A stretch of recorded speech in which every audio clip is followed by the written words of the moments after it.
This is the Work Smart Hypnosis Podcast, session number 70, Tommy V on Hypnotic Confidence. Welcome to the Work Smart Hypnosis Podcast with Jason Linett, your professional resource for hypnosis training and outstanding business success. Here's your host, Jason Linett. So how did you first find out about hypnosis? This is Jason Linett here, and that simple question of how did you find out about hypnosis is probably one of the most telling questions that you can ask a client that's coming into your office, or maybe even the event planner that's calling you if you're a stage hypnotist. And what's interesting is that, unfortunately, there's often this polarizing conversation in our profession. Though, to point to several folks in the history of hypnosis that really had this wonderful balance between both being the stage hypnotist as well as the hypnotherapist as well. And that brings us full circle to this awesome conversation you're about to listen to with none other than Tommy V. Tommy has been in hypnosis now for well over 25 years, and you'll hear the story of how hypnosis really, figuratively, maybe literally, is in his blood. As lovely as that sounds. And you're going to hear some conversations involving things about classical themes, but also how do we address them in such a way that build for a much more empowering result. So whether they are the suggestibility test, how do we build expectations with clients? How do we put on a presentation in our local community that packs our office with paying clients? And even the theme of what do you do with a client where things are perhaps not yet clicking, things are not yet budging in terms of that change process.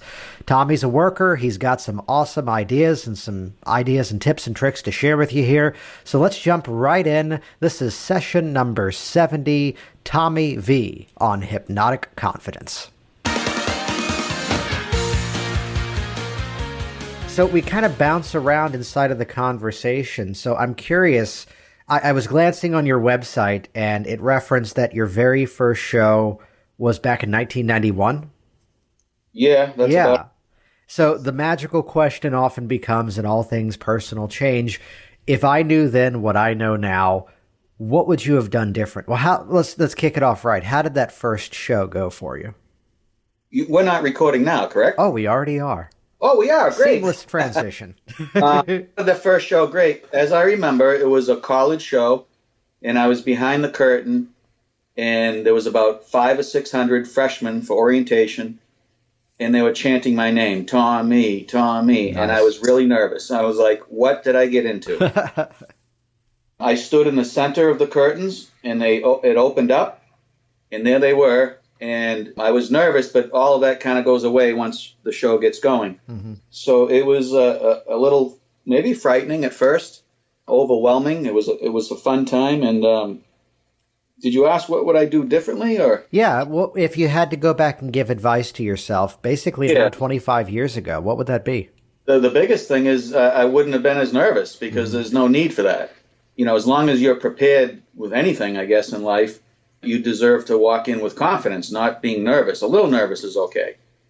But there's no, I was pretty nervous. And even Barbra Streisand or Frank Sinatra, they would get a little nervous before going on stage, but a little bit is okay.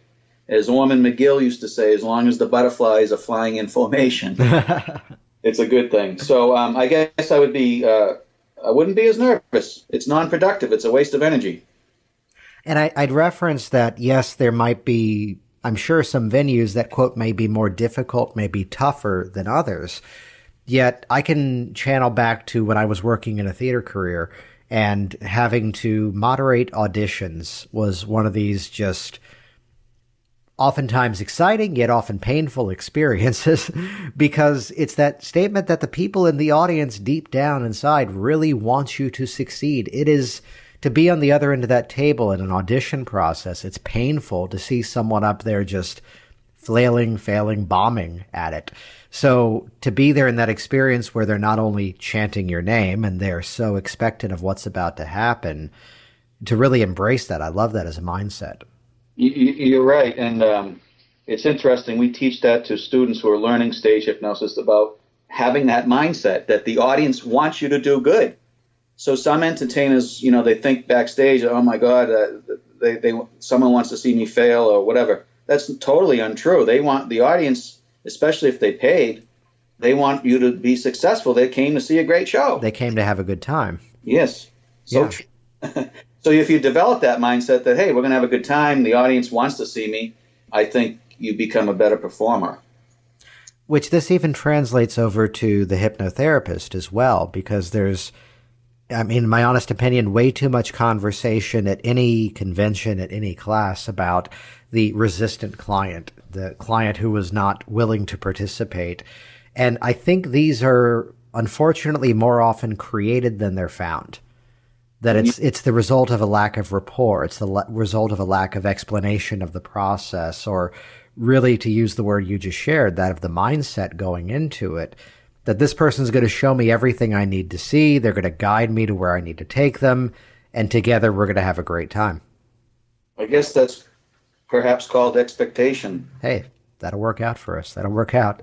So I'd share, there's an interview that I think I may have referenced this on previous recordings, and it's helpful to know who it is I'm talking about. He's not even involved in the hypnosis community. He's someone actually who used to be on Saturday Night Live, and the actor, comedian Jason Sudeikis. And it's an amazing interview where he's now probably doing more movies than anyone else has done since that show in rapid fire succession. And he's being interviewed, and the interviewer goes, "So what was it like telling your parents you wanted to leave school and become an actor?" And this comedian actor basically responds, "Oh, great. You clearly didn't do any research because my uncle is George Wendt. Not that my uncle got me my start in my career, yet I just came from a family that it was more accepted to, in his words, run off and join the circus and be an actor." And here we are chatting. And how would you say it was growing up in a hypnosis family? And for those that don't know, your father's Jerry Valley. Right. It was very interesting. He probably got into it when I was in the 8th grade or maybe a freshman in high school. And I had no interest in it too much. And I didn't get into it till I was around 30 years old. So I used to see Dad do the shows, and he would take us. He would get booked at resorts in New England, and we would make it a family vacation and go overnight. And so I was always exposed to it. And then I saw him going to work at night in his office after working at a full-time job during the day, seeing clients. And I had even used hypnosis in the 8th grade for history, for improving my grades in history. But I had no interest in it. I went off to college and did hotel business and really didn't get into it till the age of 30. So, but it was fun. It was fun. It was no big deal, though. I mean, he was pretty well known and still is. But it was interesting traveling around doing the shows with the family. It was a lot of fun. So then let's rewind it back then. What was that transition for you? What was it that motivated that shift into the hypnosis community? Are you ready for this? Yeah. I got fired from the hotel. I lost my job in the hotel business, and I didn't want to get back in it. I was discouraged in doing all sorts of things in real estate and furniture work. And then my father suggested, "Why don't you try hypnosis?" And I said, "I don't know." And I thought about it, and I said, "Well, I don't want to go on stage because I consider myself shy." So I said, "I'll do the clinical stuff." And then I went off to the NGH and became certified, which at the time was a 2-day class. And I got trained by George Bien, who was fabulous. Then I went in my father's office and worked alongside him, training and did clinical hypnosis for a few years. Then one night, Jerry said, "I have a local show next town over. Why don't you come down to my show? You can come out as a guest stage hypnotist and do a couple experiments." And I said, "Well, yeah, I guess I could do that." So he did that. We had a big show, a dinner show, and he brought me out on stage. And everybody, of course, was already hypnotized by then. And I came out and did a couple experiments, like make the belly button disappear or have them sing or dance. And then I left the stage. Then I went home and said, "Gee, maybe I could do this."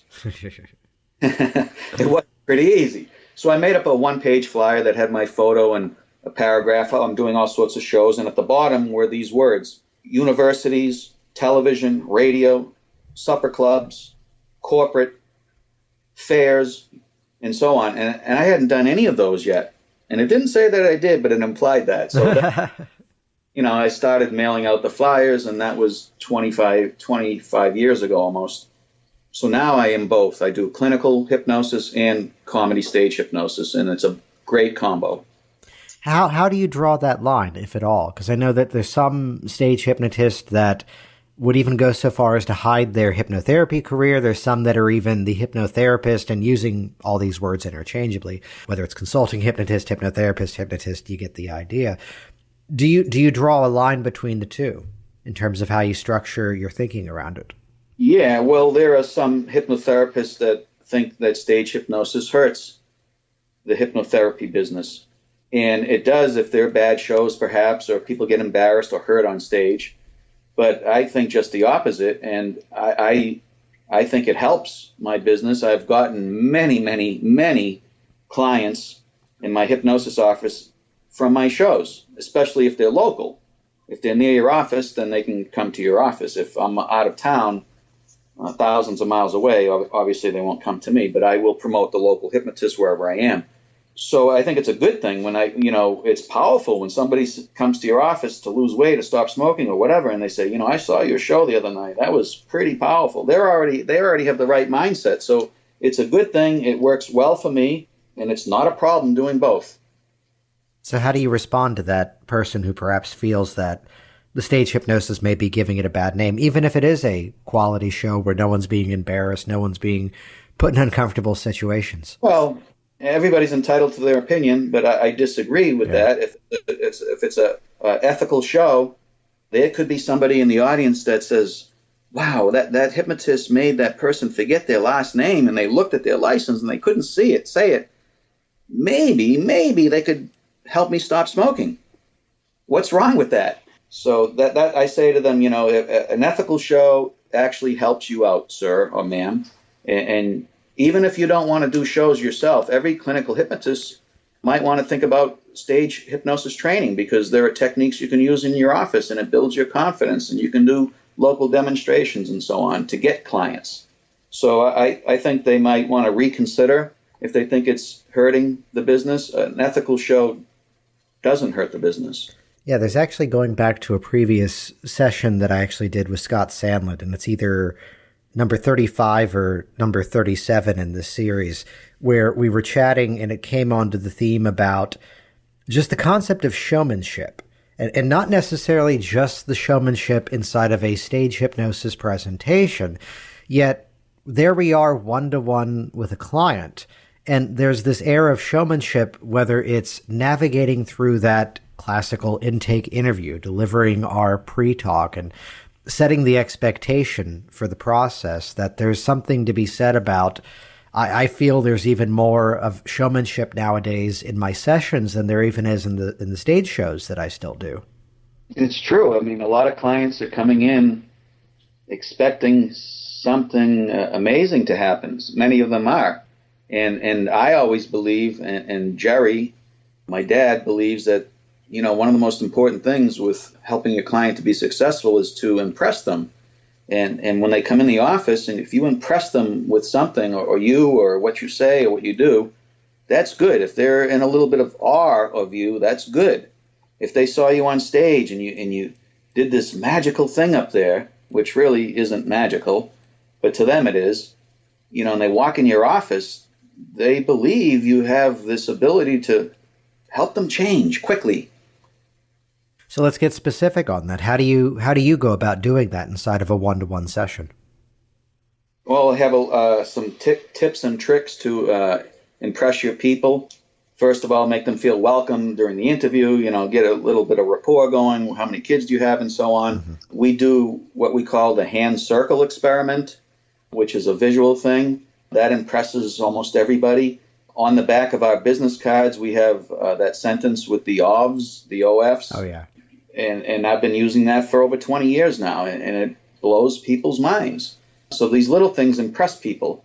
And I think just your level of confidence, which you need to have in your office, impresses people too.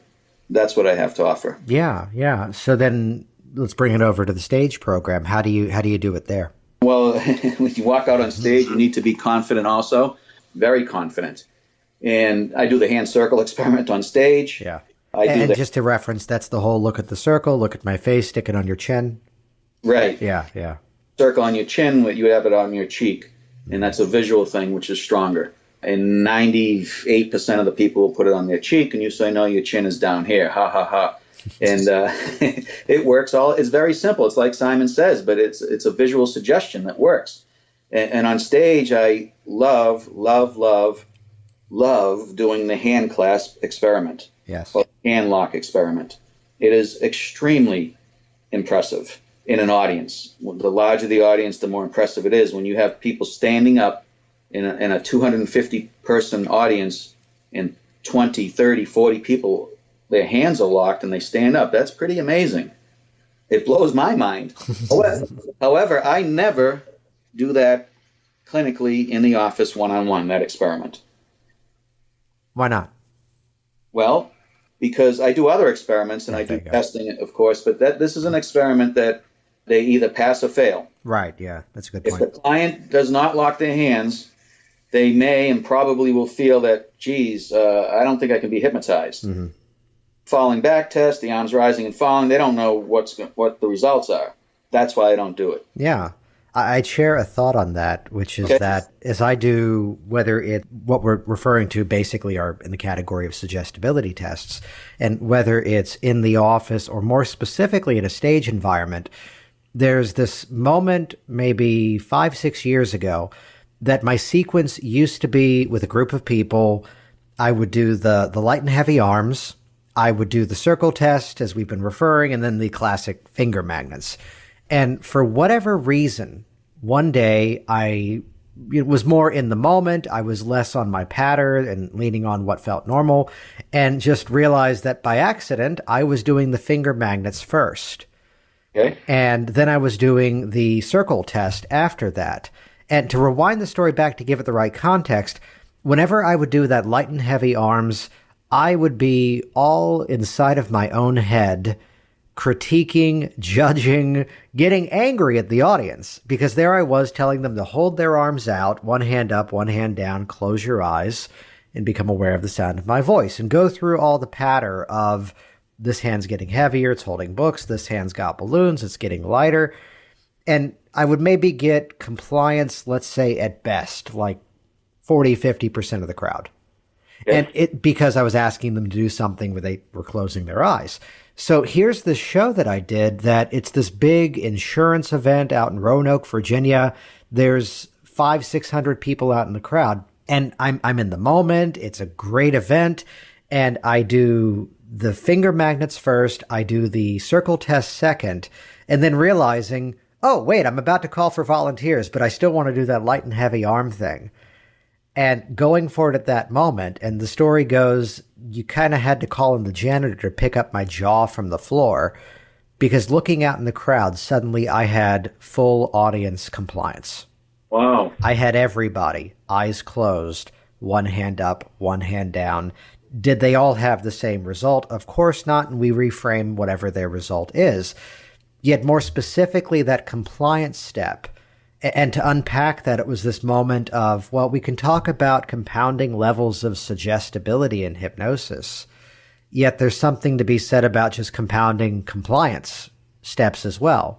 Your eyes are open with the finger magnets, you're getting to know, like, and trust me. They're getting impressed, to use your language. We're then doing the circle test, which my phrasing around that is, I don't do that to say gotcha, but gotcha. And then explaining why I did it. You heard everything I said. You saw everything I did, yet you followed this series of instructions. And then to go into the eyes closed phenomenon, again, that magical moment of looking out and, oh my God, everybody is doing it. So you think changing the order? Yeah, that it came down to, rather than going, it worked or it didn't work, which I'd share in recent events. Now, the numbers are not 100%. On the hands lock test, yet to follow that same lineage now and then do the hands lock. Right. Suddenly now the numbers are so much higher. Right. Because it's that foot in the door, it's that foot in the door, it's that foot in the door. Here's something that I have done a couple times at shows, comedy hypnosis shows, that I picked up from Jerry, and I think it's pretty bold, but it's amazing and it's impressive. Ladies and gentlemen, we're going to do the hand clasp experiment right now. So if you would, put your arms out like this. And before I even do the experiment, works with a larger group, of course, a couple hundred people. Ladies and gentlemen, before we do the experiment, I have a feeling right now, before we even start the experiment, that some of you are already locked. Your hands are locked right now. Stand up. And sure enough, out of a couple hundred people, you'll get a couple that stand up. Yeah. Tell me that's not impressive. I love that. I love that. You and I have given, I'd say they're presentations that are similar in theme, yet perhaps our styles are different, because I do a whole thing of supercharged hypnotic phenomenon, and then you often will do a presentation on the suggestibility test, these impressionable events. And it's the point where sometimes it's just that little bit of a throwaway statement that creates every bit of the response. That it's how we as hypnotists often we'd get hung up in the tonality. We'd get hung up in the difference between this word versus that word. But the power of just that statement that's just thrown in there, as I'm going for a arm lock, and Aaron's to the arm stiff and rigid, the more you try to bend it, it gets even stronger type moment. The moment that I'll just sometimes throw in there is, my phrasing is, I'm going to count forward and this thing happens more and more. And 1, the shoulder locking in place. 2, the elbow straightening out. 3, the wrist getting stuck in position. And the line is number 4. Oh, you're already doing it. The hands squeezing tightly down, which is this moment of either I'm commenting on it and discovering it, or I'm creating it by suggesting that they're already doing it. Either way, that hand squeezes down tighter. But it's that place of, again, I love that in terms of just, some of you, it's already happened. Right. Yeah. What's the reaction to that when you've done that for a crowd? It just blows everybody's mind. And it blows my mind, too, again. So they're in hypnosis when they lock their hands like that, like level 2 of hypnosis. Mm-hmm. So, and they're wide awake and they're alert and their eyes are open. So the audience is blown away. And very often the people that lock their hands, they're blown away. I mean, you have people that, oh, my God, they're looking at their hands. They can't believe that their hands are locked. So it's extremely impressive. And that's, again, important in hypnosis, whether it be clinically or on stage, to impress. Well, I mean, take the stage environment, and here you are beginning your program officially, and I've already had the foot in the door because of experiences like this. Right. To be in that session with a client, and I mean, my whole thing is, let's just eradicate that thinking of, I felt relaxed, I guess I was hypnotized. Right. To instead guide them to that place where the change is actually getting produced, guide them to the place where, wow, this is different. And to ride that in terms of, I mean, it's where you're working with a client for weight loss, and the make or break moment, in my opinion, is what are the results from session 1 to session 2? Exactly. That's going to guide the process. That's going to guide the expectation, and just in terms of how well it goes. So bringing in more of the confidence, bringing in more of the phenomenon. I love these themes so far. You do a lot of trainings, and I'm curious to ask, how many, if you had to give a percentage, how many people are you interacting with in a training environment that, let's say, are brand new to hypnosis versus those that are already doing hypnosis yet are now expanding their skills? Well, I teach clinical hypnosis. So those are new people that want to be certified as a clinical hypnotist, a certified consulting hypnotist. And then I also teach comedy stage hypnosis.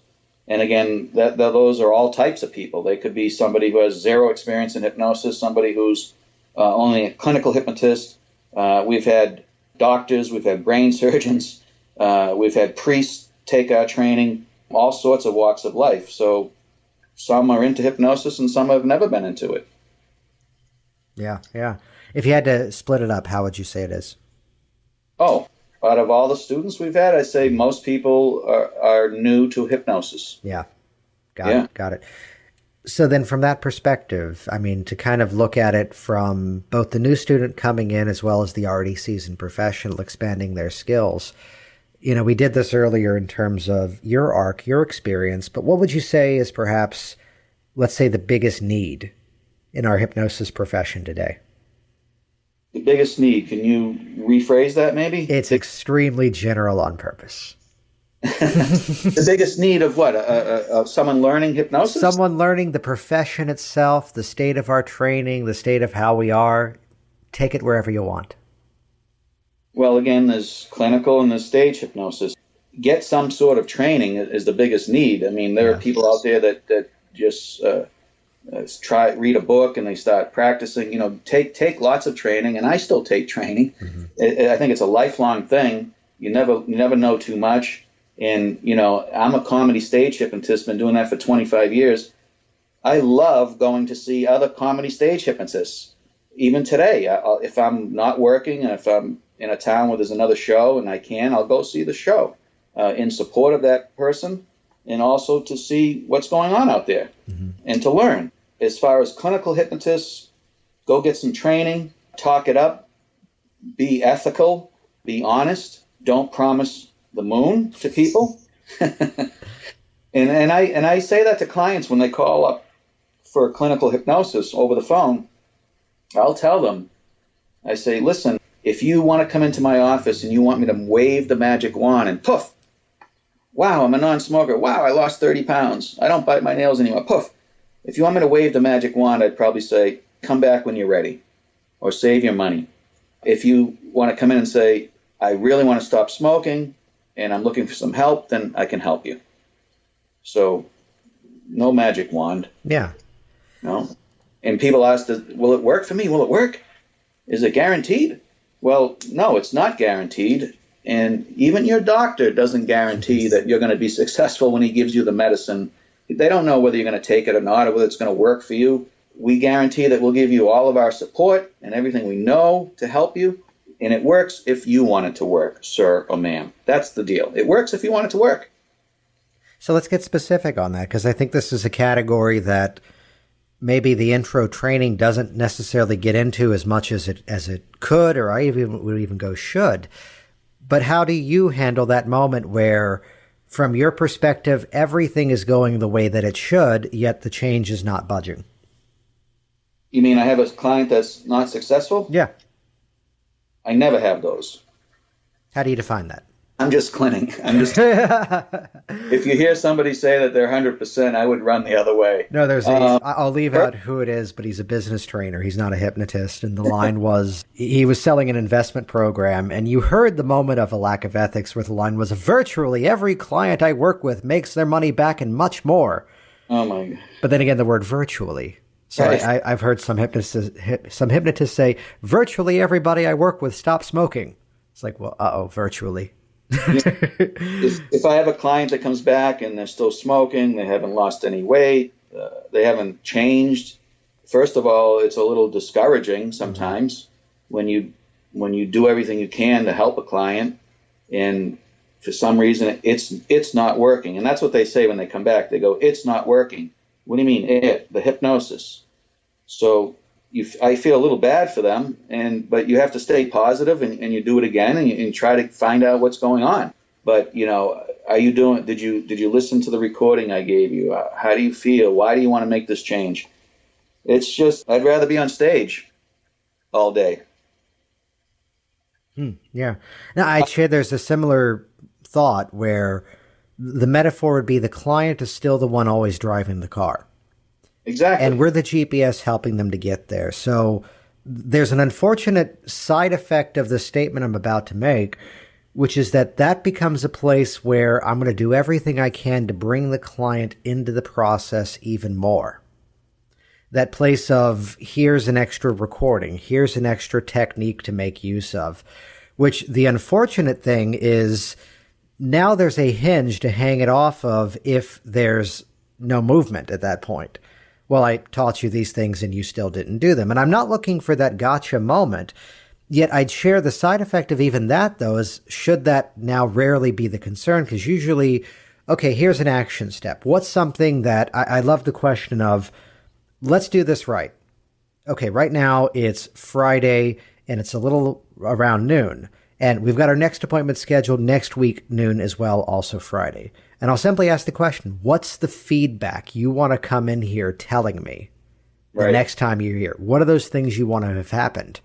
And that's going to start to reveal some action steps, things that we can motivate, things that we can begin to anchor the process off of. And as this happens, here's the result. And as that happens, here's the result.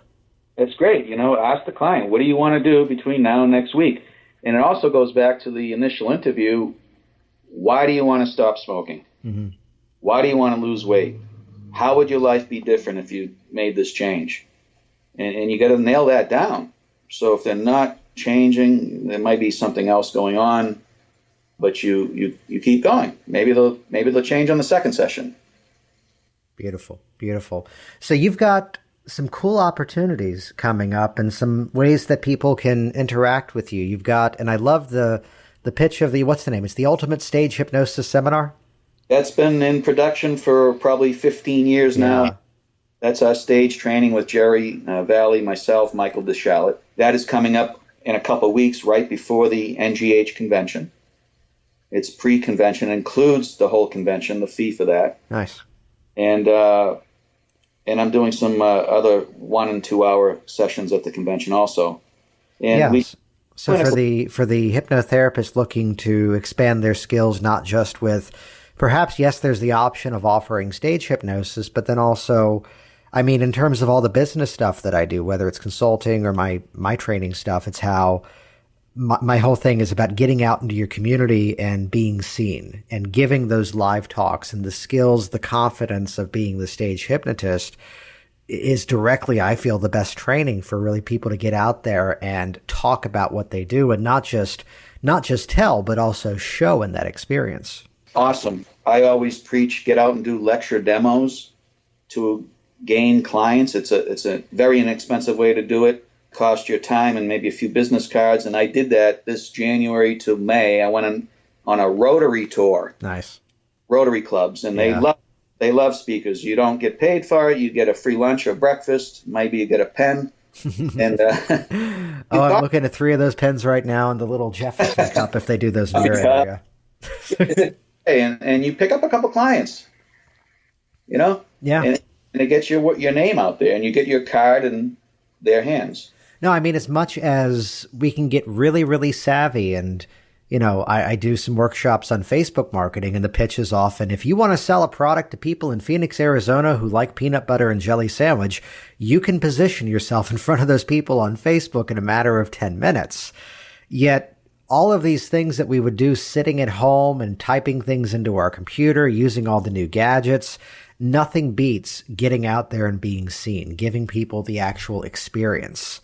It's true. And I mean, I can point to a local Rotary group that resulted in like 8 or 9 clients in the first month, and I've been doing, what's it called? Their Interact, which is the high school level of Rotary, I believe. Oh, great. Yeah, that I've been doing a fundraiser for them ever since. So what did it cost you, Jason, to do that initial Rotary talk? I'm not even going to count the gas mileage because it's on the way to my office.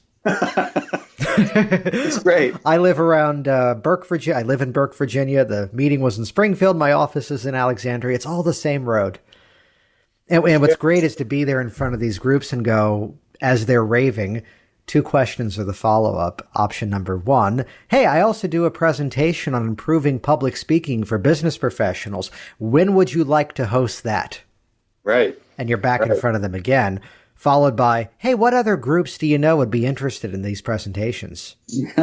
And if you are doing comedy stage hypnosis, all these groups, Rotary groups, Lions clubs, etc., they're looking for fundraisers. Yes. So we can do a comedy hypnosis show, dinner show, whatever. And you might pick up a show. Yeah. Well, it's that position of being the hypnotist rather than putting ourselves in the box of I'm only this. Yes. Yeah, right. Yeah. Now, I love this. This is also coming up in August that you're going to be, as its headline, hypnotist extraordinaire for the first night at the HypnoThoughts Live convention. Oh, my God. Am I excited about that? Yeah. We teach our stage class, Jerry and I, at the Orleans Hotel for many years, so we're very familiar with it. We've always been in Las Vegas. And so I've been there, and I've been in that showroom to see professional singers and so on, Dana Carvey and Robert Cray.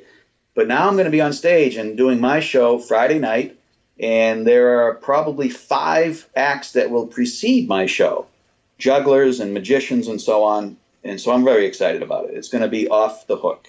Love it. Love it. And the following my favorite business model of just be everywhere. Right. Yeah. And seeing people there. So cool. Lots of opportunities. I love it. Tommy, I'm so glad we got a chance to do this. Thank you very much. It's awesome. I always love talking to you. Yeah. And I'll see you soon. Okay. Have a great day. Oh, real quick. Where can people find you online? Oh, thank you very much. I am at tommyvee.com, TOMMYVEE.com. My phone number? Yes? We'll just put the website. That's easier. Perfect. Yeah, we'll link all of that over at worksmarthypnosis.com. Is there a site for the stage hypnosis training? UltimateStageHypnosisSeminar.com. Nice. And we'll put links to this. We'll put links to the shows at HypnoThoughts all over in the details at worksmarthypnosis.com. Tommy, I'll see you soon. See you in a few weeks. Bye, Jason. All right. Thanks for listening to the Work Smart Hypnosis podcast at worksmarthypnosis.com. Hey there, Jason Linett here, and once again, thanks so much for participating with this program. If you're attending any of the upcoming major conventions, whether it's NGH or HypnoThoughts Live, be sure to check in and pop into some of my programs and seminars, and hop by the table I've got in the exhibit hall and just say hello. As everything on WorkSmartHypnosis.com is purple, just look for the purple tablecloth. That's where I will be. And we talked themes of confidence in this program here today with Tommy. And I'd ask you, how confident are you in guiding your clients to sufficiently deep levels of hypnosis? If this is an area that you, like many other practitioners out there, are experiencing a challenge with, I've put together an awesome resource. It's called Go Deep. And it's the guide to guiding your clients to profoundly deep hypnosis. It's a series of demonstrations, a series of lectures, as well as unpacking these techniques one by one, the ones that I use both in hypnotherapy as well as in stage environments, to sufficiently guide my clients and my volunteers to profoundly deep levels. It's several hours of content, and check this out, I'm going to give it to you for absolutely free. Head over to worksmarthypnosis.com and scroll down a little ways, and off on the right border, you'll see a big button on the right side that says Go Deep. Hey there, it's Jason, and I want you to be one of the first to find out as we upload amazing new content. So do this right now. Click the subscribe button right here on this video. That's going to link you to our YouTube channel here, and you will be the first to find out as new resources and downloads are made available. Do it now.